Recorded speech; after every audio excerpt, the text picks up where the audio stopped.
Wow, সবাই কি মজা করে খাচ্ছে। খাওয়াটা অনেক সুস্বাদু হয়েছে। মাশাল্লাহ, বিরিয়ানির কালারটা অনেক সুন্দর হয়েছে। খাওয়ার জন্য সবাই এখানে বসে আছে। হ্যালো এভরিওয়ান, আজকে আমরা বিরিয়ানি পাক করবো, তার জন্য কড়াতে তেল ঢেলে নিলাম। তারপরে এখানে আছে পেঁয়াজ কুচি, তারপরে এখানে আছে আদা রসুন বাটা,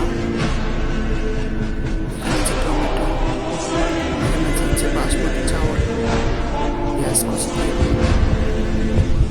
পেঁয়াজটা হাতে নিয়ে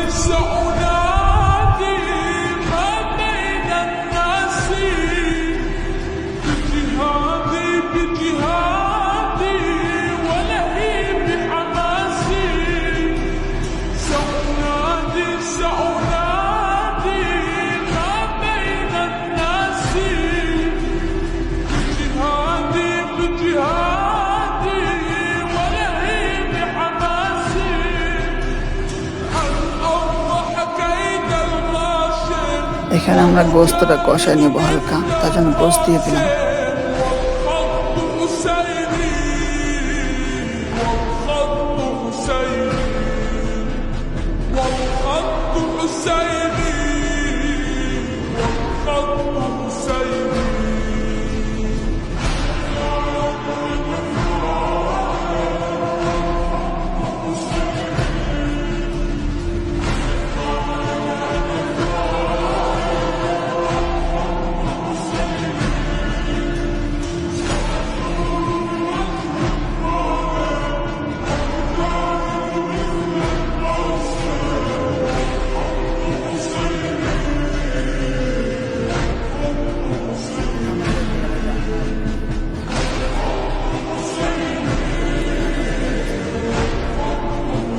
ভিডিওটি শেষ পর্যন্ত দেখার জন্য অনেক ধন্যবাদ। সবাই ভালো থাকবেন, সুস্থ থাকবেন। আল্লাহ হাফেজ।